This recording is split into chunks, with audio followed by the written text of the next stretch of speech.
Jadi ya selamat siang kepada rekan-rekan media ya, terutama ya saya mengucapkan selamat Hari Pers ya. Nah, jadi sekarang kan Hari Pers nih. Iya. Ini sekaligus membuktikan bahwa keterbukaan informasi juga dambaan dari insan pers. Bagaimana perjuangan ini adalah buktinya bahwa perslah yang menjadi corong kita ke publik menyampaikan ini. Ya, jadi terima kasih sudah hadir. Ya, saya juga mengucapkan terima kasih buat pemerhati demokrasi, juga keterbukaan informasi, dan terutama untuk masyarakat Indonesia yang selama ini mungkin mohon maaf kata ya kalau saya salah. Yang menurut saya sekarang ada tiga masyarakat Indonesia terbelah tiga ya. Pertama, orang yang percaya bahwa ijazah beliau ada dan asli, dan orang yang ragu-ragu, serta yang ketiga adalah orang yang tidak percaya.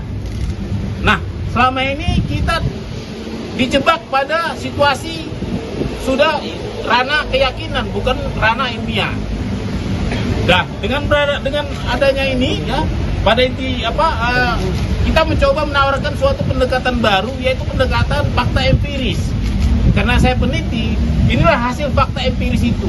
Jadi saya harap masyarakat yang terbelah, yang tadi tiga itu, kembali ke jadi masyarakat ilmiah yang mari melihat ini semua sebagai alat sah untuk diteliti.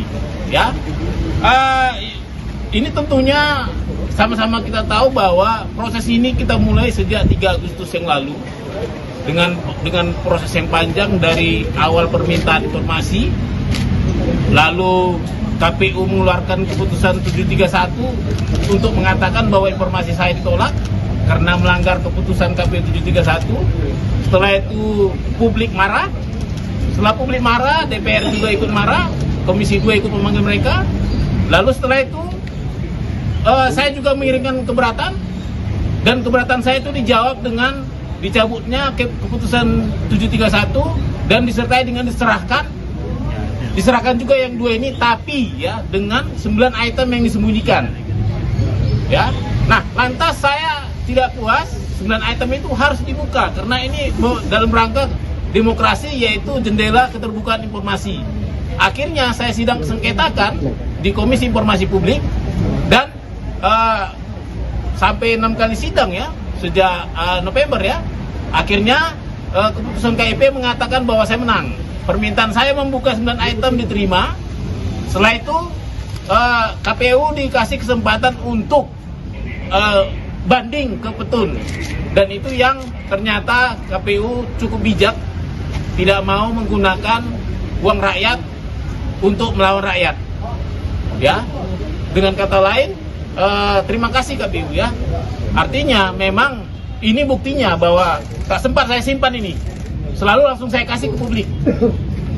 Nah, dengan begitu ya, mengapa intinya inti acara kita ini adalah menerima salinan resmi fotokopi ijazah ya. Ini saya fotokopi ijazah terlegalisir berwarna tanpa sensor. Menyambung kata Bang Mike tadi, inilah data ijazah pertama dari pintu depan KPU. Meskipun saya tahu, saya teliti banyak ijazah yang dari pintu belakang yang beredar ya. Nah, ini nanti akan kita teliti. Tujuannya peneliti, mohon kita dibantu ya Pak publik. Isu ijazah ini kan sudah memecah kita jadi 3 kubu tadi. Nanti mari kita di medsos, di mana-mana kasih data yang benar. Ya. Yang pasti jangan sampai kita menjadi fitnah. Ya, jangan sampai kita terjebak perbuatan tidak menyenangkan, melanggar undang-undang. Kita ini bisa jadi peneliti dengan apa? Dengan data yang benar. Inilah data yang benar.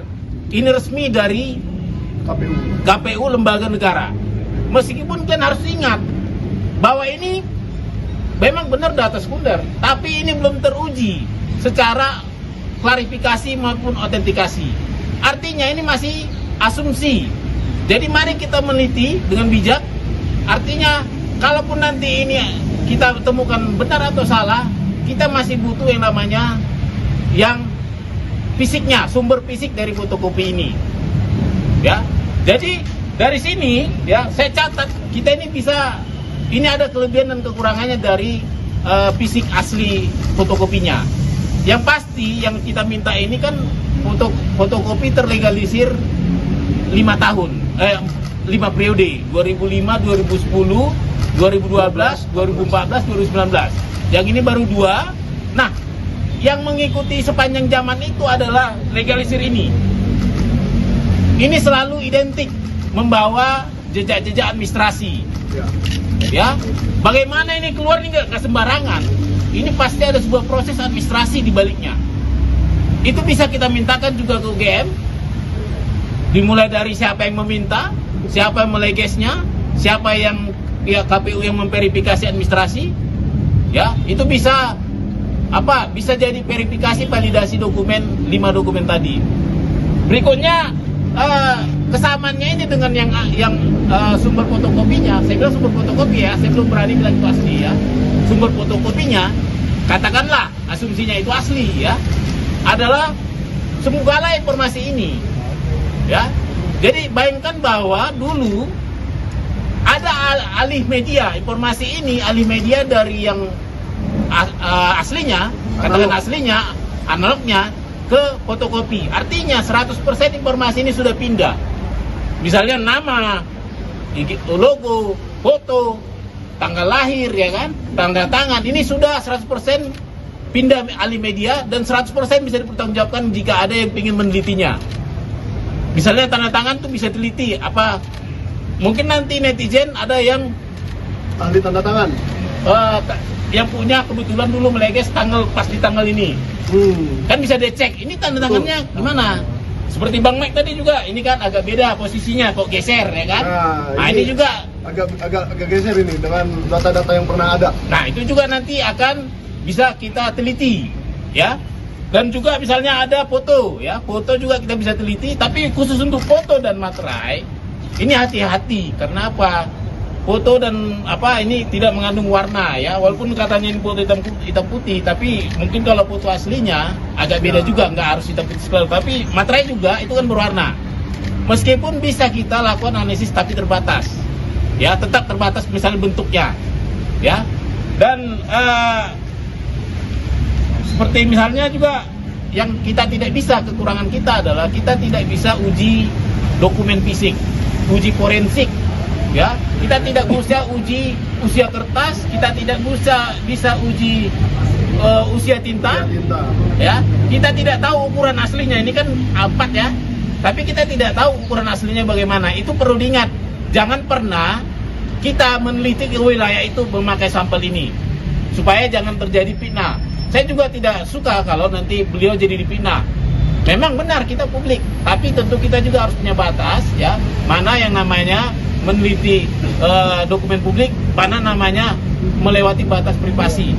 Download Tribun X sekarang, menghadirkan lokal menjadi Indonesia.